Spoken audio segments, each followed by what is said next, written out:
देखो ये है जिन्नाती मकाम सारे, पूरे में सब जिन्नात हैं। बच्चे डरने लगे थे, लोग डरने लगे थे।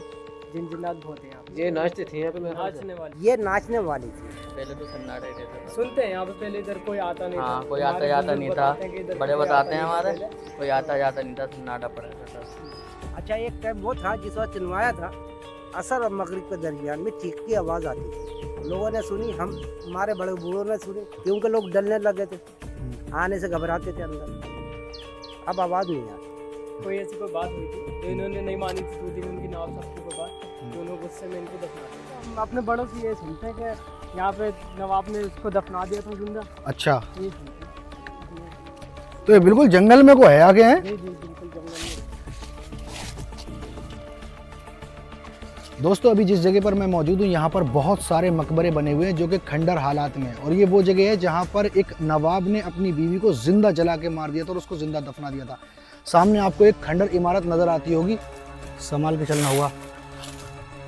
दोस्तों ये वाला जो बड़ा सा आप मकबरा देख रहे हो ना, ये नवाब फैजुल्ला खान का मकबरा है जो रामपुर के पहले नवाब थे। मेरे आसपास आप देख सकते हो कितने ज़्यादा खंडरात मौजूद हैं और यहाँ पर कितनी पुरानी जो है इमारतें मौजूद हैं, और इसी इमारतों के दरमियान एक ऐसी इमारत है जिसके बारे में कहा जाता है कि वो एक नवाब की वाइफ है और उसको नवाब साहब ने ज़िंदा जला के मार दिया था या ज़िंदा दफना दिया था। आज मैं आपको ऐसी ही जगह लेकर आ गया हूँ जिसके बारे में लोग कहते हैं कि वो एक हॉन्टेड प्लेस है। सामने आपको एक खंडर इमारत नज़र आती होगी, हमें इसके अंदर जाना है और यहाँ आप देख सकते हैं कितनी पुरानी पुरानी यहाँ पर कब्रें हैं। देखने में यहाँ पर कुछ ऐसा लगता तो है। तो इस तरफ आपको वो जो खंडर सा दिखाई दे रहा है, हमें इसके अंदर जाना है और इसके बाहर की तरफ वो इमारत है जिसके बारे में कहते हैं कि जिस वहाँ पर एक औरत सफ़ेद कपड़ों में मतलब रात को सूरज ढलने के बाद घूमती है, वहाँ पर हमें जाना है। तूती के मकबरे के नाम से इस जगह को जाना जाता है। बहुत ही खौफनाक यहाँ की कहानी है। कहते हैं कि उसको ज़िंदा जलाकर नवाब साहब ने मार दिया था, लेकिन ये पूरी तरह सच नहीं है। सच क्या है मैं आपको चल के बताऊँगा वहाँ पर, ठीक है। ज़रा संभाल के आना, क्योंकि यहाँ पर जो है ना, ये देखो यहाँ, ये देखो कितनी सारी यहाँ पर कब्र हैं। वो देखो एक वहाँ पर है। तो पूरा का पूरा ये एक कब्रिस्तान है और दरवाजे के अंदर से ऐसे पेड़ जम गए हैं, बहुत संभाल के गुजरना होगा। मकड़ी के जाले हैं। इस मकबरे की हालात भी काफ़ी ज़्यादा खस्ता हाल है। ये देखो इसके अंदर कितने सारे पत्ते हैं, ऐसा लगता है किसी ख़ास इंसान की ये कब्र है। इसके अंदर चादर चढ़ी हुई है इस कब्र के ऊपर, और हालात काफ़ी इस मकबरे के खस्ता हैं। देखो दीवारें इसकी चटक चुकी हैं, ना जाने ये कब गिर जाए, और इसकी दीवारों में से पेड़ जम गए हैं। इस तरफ अगर मैं आपको दिखाऊं तो यहाँ पर भी यही हाल है, इसकी जालियाँ वगैरह भी टूट गई हैं।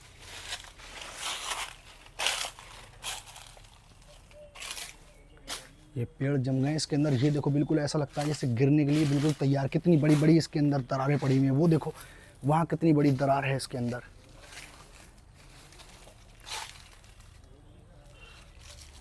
तो चलिए दोस्तों, अब मैं आपको लेकर चलता हूँ उस मकबरे की ओर जिसके बारे में कहा जाता है कि वहाँ पर एक औरत की रूह भटकती है जिसको ज़िंदा जला करके मार दिया था। वो देखो वहाँ सामने मकबरा आपको नज़र आता होगा, उस तरफ वहाँ पर हमें जाना है, जो देखने में ऐसा लगता है कि काफ़ी खौफनाक है। ये तूती का मकबरा है। यहाँ आसपास काफ़ी झाड़ झंकाड़ हैं और बिल्कुल यहाँ पर जंगल वाली वाइब आ रही है। तो हम बस पहुँच चुके उस मकबरे तक।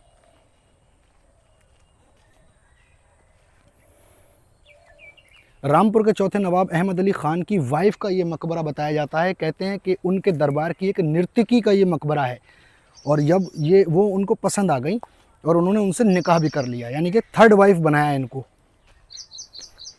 यहाँ पर देखो बहुत सारी कब्रें हैं बिल्कुल पेड़ों के पीछे छुपी हुई। वो देखो एक वहाँ सामने नज़र आ रही है, और इसकी हालात इतनी खस्ता और जर्जर है। ये देखो ये पत्थर इसके टूट टूट के गिर रहे हैं। तो चलिए इसके अंदर चलते हैं और मैं आपको इसको अंदर से दिखाता हूँ। तो अभी हम इस मकबरे के अंदर आ चुके हैं, और इस मकबरे के बीचों बीच ये आपको ये कब्र नज़र आ रही है। यही है तूती की कब्र, जिनका असली नाम है सरदार दुल्हन बेगम। और इनके कब्र के बीच में एक पेड़ है, गुलड़ का पेड़।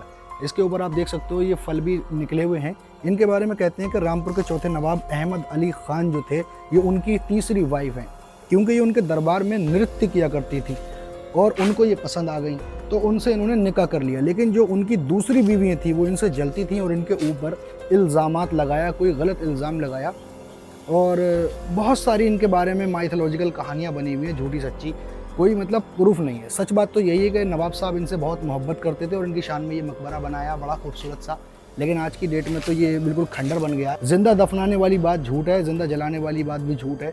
ये सारी बातें माइथोलॉजिकल कहानियाँ हैं, इसके अलावा कुछ भी नहीं, क्योंकि कोई भी सच्चा पक्का प्रमाण यहाँ पर नहीं मिला। बस यहाँ के लोग जो हैं, लोग ये कहते हैं कि यहाँ पर जो है ना, रात को जब सूरज ढल जाता तो सूरज ढलने के बाद में एक औरत यहाँ पर घूमती है सफ़ेद कपड़े पहन के, और कई लोगों ने कहा कि यहाँ पर हमने उन्हें देखा है। तो तूती की जो रियल कहानी थी उसके बारे में, जो मतलब ये किन की वाइफ थी या कौन थी? देखिए, तूती वाइफ किसी की नहीं थी। अच्छा, ये नाचने वाली थी। तूती जो नाचने वाली नवाब के अच्छा खानका में नाचा करती थी जी। जब ये नाचती थी, नवाब को इसका नाच पसंद आता था, नवाब देखते थे जी। आखिर में तूती नवाब से कहने लगी मुझसे शादी करो। और नवाब खानदान में शादी कर नहीं सकते थे, क्योंकि ये था ना कि आने वाली पुश्तें जो है, या हमारे माँ बाप कहेंगे कि एक नाचने वाली से शादी करिए, समझे? तो इसने शादी नहीं करी थी, वो जिद करने लगी तो उसको जिंदा चुनवा दिया। तो अभी मुझे यहाँ पर बहुत सारे लोग मिल चुके हैं जो यहाँ के बारे में मुझे कुछ बता रहे हैं। चलो यहाँ से चलते हैं। अरे ब्लॉगर हैं ये लोग।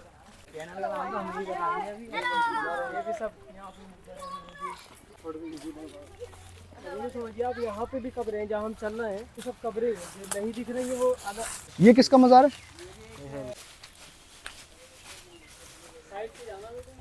सबसे पुराना जो है यही लगता है मुझे, क्योंकि ये कुछ ज़्यादा ही मोटा पेड़ है ना। आओ उसके अंदर चल के देखते हैं उसके अंदर और क्या है।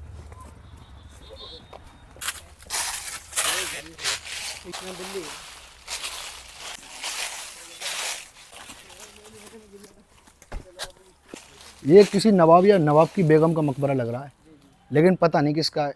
अगर यहाँ पर कोई बोर्ड वगैरह लगा हुआ होता तो पता चल जाता किसका मकबरा है ना। इसकी भी दीवारें काफ़ी झरझर हैं, हालत काफी खस्ता हो इसकी काफ़ी खस्ता हालात हैं। ये फ्रूट कितने सारा हैं इसके ऊपर, देख रहे हो कितने गुड़ नहीं खाते हैं। देखते हैं इसे। है कोई बंदा जो इसे खाना हो, टेस्ट करना हो? कब्जे में आ जाएगा कोई जिन। जिन्नात तो है यहाँ पर, वो तो है ही यहाँ पे। इनको देखने वाली नजरें चाहिए जो नहीं है हमारे पास। बाकी ये जिन्नात तो है। बाकी यहाँ खाना सही नहीं है। हाँ, ये तो सही कह रहे हो, यहाँ का खाना सही नहीं है। ऐसा लगता है कि यहाँ पर लोग आते हैं चिराग वगैरह जलाने के लिए। तो जैसा कि आपने मुझे अभी बताया जिन्नातों के बारे में, तो यहाँ का जो ये पूरे में जिन्नातों का बसेरा है या एक ख़ास मकाम है? देखिए, मकाम तो खास ये है यासीन मियाँ का मस्जिद, ठीक। और यहाँ जो है जिन्नातों का फेरा होता ही रहता है। अच्छा, एक बात और बताइए हजरत, हाँ। जैसे इंसानों में होते हैं आदमी औरत, हाँ वैसे जिन्नातों में जैसे जिन तो हो गए हाँ आदमी मतलब मेल, हाँ तो जो उनकी फीमेल होती हैं यानी लड़कियां औरतें, हाँ, वो उसे क्या कहेंगे? वो भी होती वो परियां होती हैं या फीमेल, मतलब जिन फीमेल क्या होता है, कैसे कह सकते हैं? भाई। वो देखिए ऐसा है कि जिनों की भी फैमिली है, हाँ, मतलब जिन फैमिली में हम लोग। तो अब ये नहीं मत कह सकते उनको जिन्नात कहते हैं क्या, मगर मतलब फैमिली है। जैसे आदमी तो हो गया जिन, हाँ, और जिन्नातनी जो है उसे मतलब परियां होती हैं, क्या हाँ। होती हैं वो? अब ये परिये भी होती सकती हैं, उनके लिए तो देव होते हैं। अच्छा, मतलब परियों का अलग हिसाब है, देव। परियों का हिसाब अलग है, उनका परियों का जो है वो देव होते हैं। परियों के देव हाँ। और जिन की जिन्नातनी। हाँ, मैं तो समझ रहा था कि जिन और परी, ना ना, तो यहाँ परियां नहीं है फिर? परी है, परियां भी हैं? परियों का कुआं है ये मस्जिद के अंदर। अच्छा परियां आन के नहाया करती थी उसको, अच्छा जी। वो बंद कर दिया है। तो परियों को किसी ने देखा यहाँ पे? लोगों ने देखा। रात को ही आते होंगे ये लोग, दिन में तो आएंगे नहीं। मस्जिद में जो कुआं है ये परियों का है, इसमें ना अच्छा। वो बंद कर दिया। परियों का कुआं बंद हो गया, रात में आ जाते होंगे। हाँ। अच्छा, ऐसा है ना, ऐसी चीज़ों को देख के इंसान डर भी तो जाता है। अच्छा डर जाता है, घबरा जाता है। तो अगर आप यहाँ पर आना चाहते हो तो ये जगह उत्तर प्रदेश के शहर रामपुर के अंदर मौजूद है, और इस जगह का नाम, जहाँ पर ये मकबरा मौजूद है, इस जगह का नाम, ये गांव के अंदर है, उस गांव का नाम है नानकार। नानकार गांव के अंदर ये मौजूद है। नवाब फैजुल्ला खान के मकबरे के बिल्कुल थोड़ी सी पास में ये मकबरा बना हुआ है।